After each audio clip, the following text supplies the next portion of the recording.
Sasa mimi nauliza, kwani serikali iko wapi?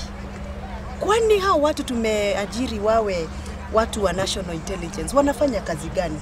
Mchele ikitoka kule ilitoka sijui Malaysia, iwekwe meli, ifike Mombasa. Who did the IDF? Who did the clearing? Who did the clearance of the ship for it to get even into our waters? Saa hizi mpaka mchele imeletwa. Mpaka mafuta ya kupika imeletwa.